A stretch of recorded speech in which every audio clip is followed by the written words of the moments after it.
आप सभी का हमारे YouTube चैनल आइडियल देव क्लासेस में स्वागत है। बच्चों, आज हम आपके लिए एडगेट अभ्यास पुस्तिका के अंतर्गत विषय गणित लेके आए हैं, जो कक्षा 8वीं के लिए और किस सत्र के लिए, सत्र 2022-23।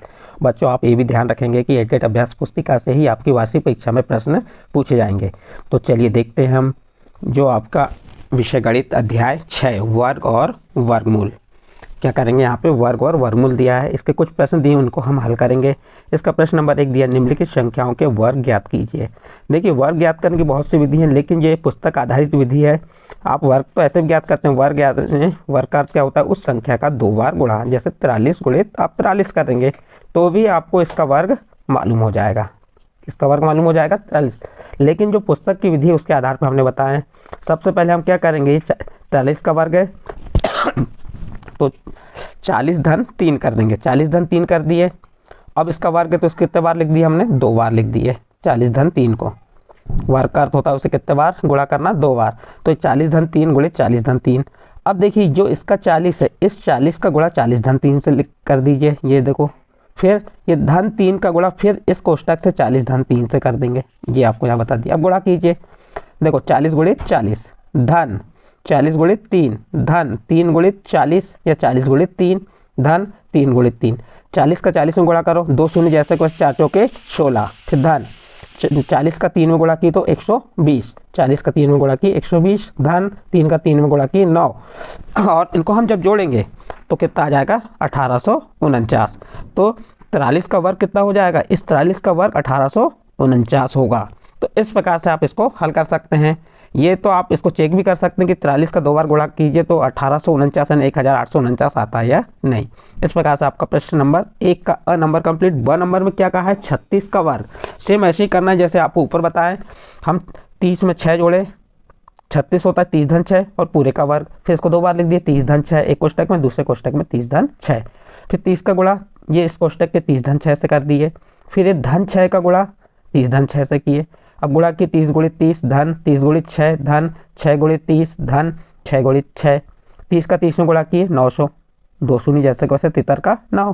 फिर धन 30 का 6 में गुणा किए तो 180 धन 30 का 6 में गुणा की 180 और 6 का 6 में गुणा की 36। 900 में 180 को जोड़ दीजिए, फिर जो इन सबको एक साथ जोड़ दीजिए। जब जोड़ेंगे तो कितना आएगा, 1296। और ये 1296 किसका, 36 का वर्ग कहलाएगा। किसका वर्ग है, 1296 36 का। इस प्रकार से इसका उत्तर आ गया। इस प्रकार से प्रश्न नंबर 1 के और ब कंप्लीट। प्रश्न नंबर 2 पे चलते हैं। प्रश्न नंबर 2 में क्या दिया है, पाइथागोरस ट्रिक लिखिए जिसका एक सदस्य 5 है। हमको क्या लिखना है, पाइथागोरस ट्रिक लिखना है जिसका एक सदस्य कितना है, 5 है। चलिए उत्तर में कैसे करेंगे। आप इस प्रश्न की समझ के लिए आप अपनी गणित पुस्तक के पृष्ठ क्रमांक 104 और 105 में भी देख सकते हैं। देखिए, पाइथागोरस ट्रिक का रूप, इसका जो पाइथागोरस ट्रिक का रूप क्या होता है, 2m m वर्ग ऋण 1 और m वर्ग धन 1। ये किसका है, पाइथागोरस ट्रिक का रूप है। हम सबसे पहले m वर्ग धन 1 को ले लेते हैं। तो इस m वर्ग धन 1 के बराबर किसको लेंगे, कितने सदस्य हैं, 5, तो बराबर 5 m वर्ग। ये धन 1 का पक्षांतर की तो ऋण 1, 5 ऋण 1 हो गया। m वर्ग बराबर 5 में से 1 घटाए 4 और m का वर्ग, और 4 किसका वर्ग होता है, 2 का वर्ग। ये वर्ग से वर्ग कैंसिल हुआ तो m बराबर कितना आ गया, 2। आपको m का मान मालूम हो गया तो अब 2m का मान निकाल लेंगे। 2, ये 2m का मान 2, 2 दूनी 4, तो 2m का मान कितना आ जाएगा, 4। और इसके बाद m वर्ग ऋण 1 का मान भी निकाल सकते हैं, 2 का वर्ग। m का मान 2 है, 2 का वर्ग ऋण 1, 2 का वर्ग 4 ऋण 1 बराबर 3। तो इस प्रकार से क्या आ गए, 3, 4 और 5। ये क्या है, पाइथागोरस ट्रिक है। इस प्रकार से इस प्रश्न को आप हल कर सकते हैं। नेक्स्ट अगला प्रश्न देखते हैं। प्रश्न नंबर 3 क्या कह रहा है, निम्नलिखित गुणनखंड विधि से निम्नलिखित संख्याओं के वर्गमूल ज्ञात कीजिए। क्या कह रहा है, अभाज्य गुणनखंड, सॉरी हमने निम्नलिखित बोल दिए थे। अभाज्य गुणनखंड विधि से निम्नलिखित संख्याओं का वर्गमूल ज्ञात कीजिए। कौन सी संख्या है, 169। तो 169 का क्या निकाल लीजिए, वर्गमूल। तो 169 अब अभाज्य संख्या से निकालना, 2 का भी नहीं जाएगा, 3 का भी नहीं, 5 का भी नहीं, 7 का भी नहीं, 11 का। सीधा किसका जाएगा इसमें भाग, 13 का। 13 13 169। तो 169 के अभाज्य गुणनखंड क्या हो गया, 13 गुणित 13। देखिए, इसके आगे हमने बताया कैसे, अगले पन्ने में मिलेगा आपको। देखो, चूंकि 169 के अभाज्य गुणनखंड क्या है, 13 गुणित 13। और क्या ज्ञात करने को कहा है इसमें, वर्गमूल। तो इनके वर्गमूल क्या हो जाएगा, 169 का वर्गमूल। तो यहाँ पे देखिए 169 का अभाज्य गुणनखंड 13 गुणित 13 और यहाँ पे 2 के जोड़े बन गए। वर्गमूल ज्ञात करना, 2 के जोड़े बनना चाहिए, तो जिसके जोड़े से वर्ग कैंसिल हो गया तो बराबर 13, यानी 169 का वर्गमूल कितना हो जाएगा, 13 और कौन सी विधि से निकाल के बताया, अभाज्य गुणनखंड। इसी प्रकार 1764 का दिया है तो 1764 क्या निकालेंगे आप, 2 नंबर का प्रश्न है आपका 1764 क्या निकालेंगे, अभाज्य गुणनखंड। सबसे पहले किसका भाग देंगे, अभाज्य संख्या पहली कौन सी है आपकी 2 का भाग जाता है तो ठीक, नहीं जाता तो फिर 3 का देंगे, 3 का नहीं जाता तो फिर 5 का देंगे, 5 का नहीं तो फिर 7। ये क्या है आपकी अभाज्य संख्या है। अब 2 का जाएगा, कैसे जाएगा, पहचाने कैसे, इसके इकाई के अंक पर 4 इसलिए 2 का जाएगा। 2 का भाग 1764 भी था 882 आया, फिर इकाई में 2 आया, फिर 2 का जाएगा, अब कितने बार जाएगा, 441 बार भाग गया। अब 2 का नहीं जाएगा, किसका जाएगा, 2 के बाद क्या आएगी, 3 का भाग देके देखिए जा रहा है, कितने बार गया, 147 बार, फिर 3 का दी 147 बार गया, 147 में भाग दी 49 बार गया। अब 49 में 3 का भाग नहीं जाएगा, 7 का देंगे, 7 का भाग 49 में दी कितने बार गया, 7 बार, और 7 का भाग 7 में 1 बार। इस प्रकार 1764 के अभाज्य गुणनखंड क्या आ गया, 2 × 2 × 3 × 3 × 7 × 7। तो 1764 का वर्गमूल क्या हो जाएगा, इस प्रकार से लिख लीजिए 2 × 2 × 3 × 3 × 7 × 7। और किसके जोड़े बनना, देखिए यहाँ पे 2 के जोड़ा बन गया, जो वर्गमूल के बाहर 3 का बन गया 7 का, तो ये 2 × 3 × 7 बाहर हो गए और गुणा कर दी 7 21 21 दूनी 42। तो ये 42 किसका वर्गमूल आ गया, 1764 का वर्गमूल क्या है 42। या आपको 42 का वर्ग पूछ लेता है तो आप क्या बता देंगे 1764 या 1764। इस प्रकार से ये प्रश्न नंबर 3 कंप्लीट। प्रश्न नंबर 4 देखिए, घटाने की संक्रिया के विधि से 81 का वर्गमूल ज्ञात कीजिए। यहाँ पे कौन सी संक्रिया कह रहा है, घटाने की संक्रिया, ध्यान दीजिएगा। 81 का वर्गमूल तो कितना होता है, 9 होता है, लेकिन कौन सी विधि से करना है आपको, घटाने की संक्रिया विधि से। कैसे करते हैं देखिए, 81 में से विषम संख्या घटाने पर, विषम संख्या कौन कौन सी होती हैं, 1 3 5 7 9 11, ये क्या है हमारी विषम संख्या है। विषम संख्या जिनमें 2 का भाग नहीं जाता वह क्या कहलाती है, विषम संख्या।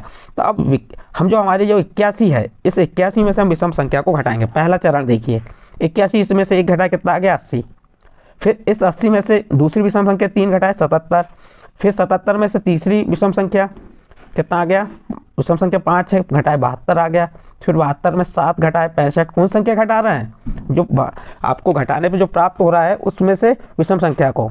65 में से 9 घटाए 56, 56 में से 11 घटाए 45, 45 में से 13 घटाए 32, और 32 में से 15 घटाए 17, और 17 में 17 घटाए 0। कब 0 आया, 17 में से 17 घटाए कितने बार, देखिए 1 2, ध्यान दीजिएगा इसमें कितने बार में आया है, थोड़ा सा 1 2 3 4 5 6 7 8 9वीं बार। यानी संख्या 81 में से 1 से प्रारंभ करके क्रमागत विषम संख्या घटाने पर 9वां पद, कौन सा पद, 9वां पद 0 प्राप्त होता है। इसलिए 81 का वर्गमूल क्या होगा, 9 होगा। इस प्रकार से आपके यहाँ पे प्रश्न नंबर 4 कंप्लीट हुआ। नेक्स्ट अगला प्रश्न देखते हैं, प्रश्न नंबर 5। ध्यान दीजिए, प्रश्न नंबर 5 में क्या कहा है, वह सबसे छोटी संख्या ज्ञात कीजिए जिससे 2352 को गुणा करने पर यह एक पूर्ण संख्या बन जाएगी। क्या कह रहा है, पूर्ण संख्या बन जाएगी। यहाँ कट गया थोड़ा सा, इस पर ध्यान दीजिएगा, बन, यहाँ पे बन है, बन जाए, ठीक है। अब इसके बाद देखिए यहाँ पे हम क्या करेंगे, ये 2352 है, कौन सा, ये 2352, इसके अभाज्य गुणनखंड निकालेंगे। देखिए ये निकाल के बताएं आपको, 2352 में 2 का भाग दी 1176 आया, इसी प्रकार 1176 में 2 का भाग दी। तो इस प्रकार से आप अभाज्य गुणनखंड निकाले, क्या हो गए, 2 × 2 × 2 × 2 × 3 × 7 × 7। देखिए यहाँ पे क्या कहा है, पूर्ण वर्ग, तो 2 जोड़े बनना चाहिए वर्ग, 1 जोड़ा 2 का बन गया, ये 2 का जोड़ा बन रहा है, 3 का नहीं बन रहा है, और 7 का जोड़ा बन रहा है। तो अभाज्य गुणनखंड के अनुसार देखिए यहाँ पे जो अभाज्य गुणनखंड निकाला इसके अनुसार 3 के युग्म नहीं है, 3 का जोड़ा बन रहा है क्या, नहीं बन रहा है। अतः 2352 पूर्ण वर्ग नहीं है। यदि हम 2352 में 3 का गुणा करने पर पूर्ण वर्ग संख्या बन जाएगी। देख लीजिए 2352 में 3 का गुणा की 7056 आया, और 7056 का वर्गमूल कितना होता है, 84। तो जो प्रश्न पूछा था, क्या पूछा था, वह सबसे छोटी संख्या ज्ञात की जिससे 2352 को गुणा करने पर यह पूर्ण संख्या बन जाए। तो वह कौन सी संख्या आ जाएगी आपकी, 3 का गुणा करेंगे 2352, तो वह संख्या क्या हो जाएगी, पूर्ण वर्ग बन जाएगी। इस प्रकार से प्रश्न नंबर 5 कंप्लीट। नेक्स्ट अगला प्रश्न देखते हैं, प्रश्न नंबर 6। वह छोटी संख्या ज्ञात कीजिए जिससे 600 को भाग देने पर वह पूर्ण वर्ग संख्या बन जाए। कुछ नहीं बच्चों, आपको करना क्या है, किसका, 600 का। 600 का आप सबसे पहले क्या निकाल लीजिए, अभाज्य गुणनखंड। देखिए निकाल के बताएं, 600 का अभाज्य गुणनखंड क्या हो गया, 2 × 2 × 2 × 3 × 5 × 5। देखिए 600 के अभाज्य गुणनखंड में 2 और 3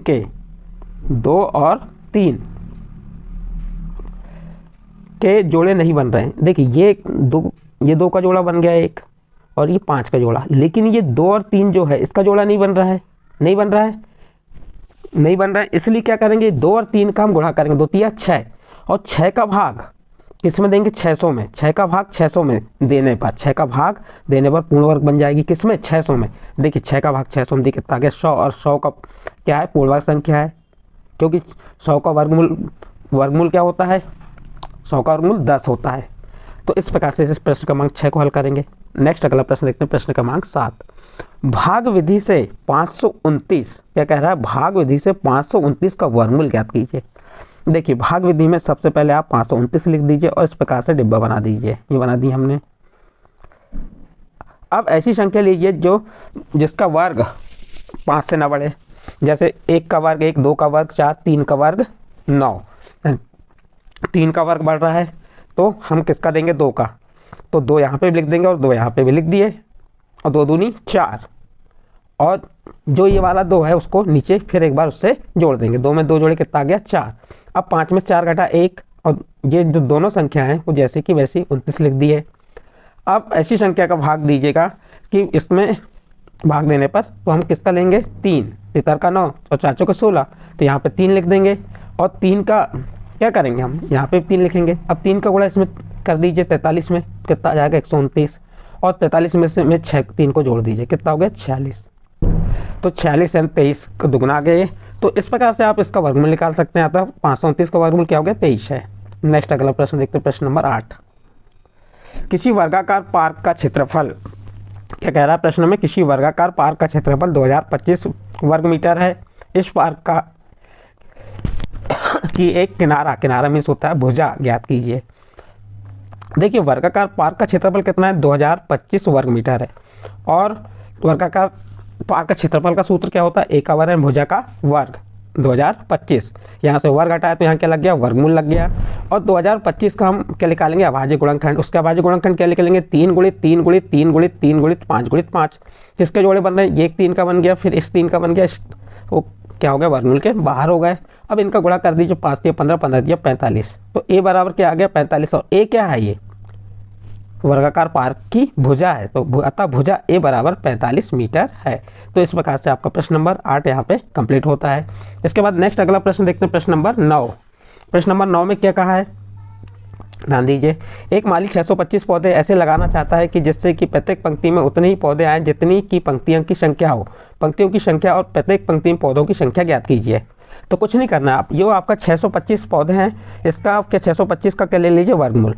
इसका वर्गमूल क्या निकलेगा, 5 गुणित 5 गुणित 5 गुणित 5। ये क्या निकल गया, अभाज्य गुणनखंड निकाल गया। अब इसका वर्गमूल क्या आ जाएगा, एक जोड़ा 5 का बनाइए तो ये बाहर हो गया, एक जोड़ा 5 का बनाइए बाहर, 5 का 5 गुणा की 25, क्या आ गया, ये 25 आ गया। यह दर्शाता है कि 25 का वर्ग बराबर 625, प्रत्येक पंक्ति में उतने ही पौधे आएंगे जितनी पंक्तियां हैं, अतः पंक्तियों एवं पौधों की संख्या 25 होगी। इस प्रकार से आपका प्रश्न नंबर 9 यहाँ पे कंप्लीट हुआ। नेक्स्ट अगला प्रश्न है प्रश्न नंबर 10। प्रश्न नंबर 10 में कह रहा है, वह सबसे छोटी वर्ग संख्या ज्ञात कीजिए जो 4, 9 और 10 प्रत्येक से विभाजित हो। तो देखिए इस प्रश्न को हम कैसे हल करेंगे, वह सबसे छोटी वर्ग संख्या 4, 9 और 10 प्रत्येक से विभाजित हो, तो क्या करेंगे हम 4, 9 और 10 का लघुत्तम ले लेंगे। ये 4, 9 और 10 का लघुत्तम क्या आ जाएगा, 180 आएगा। देखिए अभाज्य गुणनखंड से निकाले हमने, 2 गुणित 2 गुणित 3 गुणित 3 गुणित 5, 180 आ गया इसका। अतः 180 को पूर्ण वर्ग बनाने के लिए 5 से गुणा करना पड़ेगा। क्यों करना पड़ेगा, यहाँ पे 2 के जोड़े बन रहे हैं और 3 के, लेकिन 5 का जोड़ा नहीं बन रहा है, और 5 का जोड़ा उसको पूर्ण वर्ग करने के लिए क्या करेंगे हम, 1, 5 और उसका गुणा करेंगे। तो जब करेंगे कितना आ जाएगा, 900 आएगा। अब ये 900 जो है सबसे छोटी वर्ग संख्या है। अब इसमें 4 का भाग जाता है कि नहीं, ये भी देखना है आपको, 9 से विभाजित हो रही कि नहीं, क्योंकि ये कहा है ना वह छोटी वर्ग संख्या ज्ञात की जो 4, 9 और 10 से विभाजित हो। तो 4 दूनी 8, बच गया कितना यहाँ पे 1, 900 भाग दे रहे हैं हम, बच गया 1, उतार 0, 4 दूनी 8, 4 5 20, 4 से भी जा रहा है, 9 से भी जा रहा है और 10 से भी। इस प्रकार 4, 9 और 10 से विभाजित होने वाली सबसे छोटी वर्ग संख्या कौन सी होगी, 900। इस प्रकार से आपका प्रश्न नंबर 10 और ये अध्याय यहाँ पे समाप्त होता है। और इस अध्याय के प्रश्न आपके महत्वपूर्ण हैं, आपकी वार्षिक परीक्षा में आना ही है, इसलिए इस अभ्यास पुस्तिका की आप अच्छे से तैयारी कीजिए। देखिए अध्याय 6 वर्ग और वर्गमूल यहाँ पे समाप्त होता है। यदि यह अध्याय आपके समझ आए तो आप हमारे चैनल आइडियल देव क्लासेस सब्सक्राइब कीजिए, लाइक कीजिए एवं अन्य ग्रुप में शेयर जरूर कीजिए।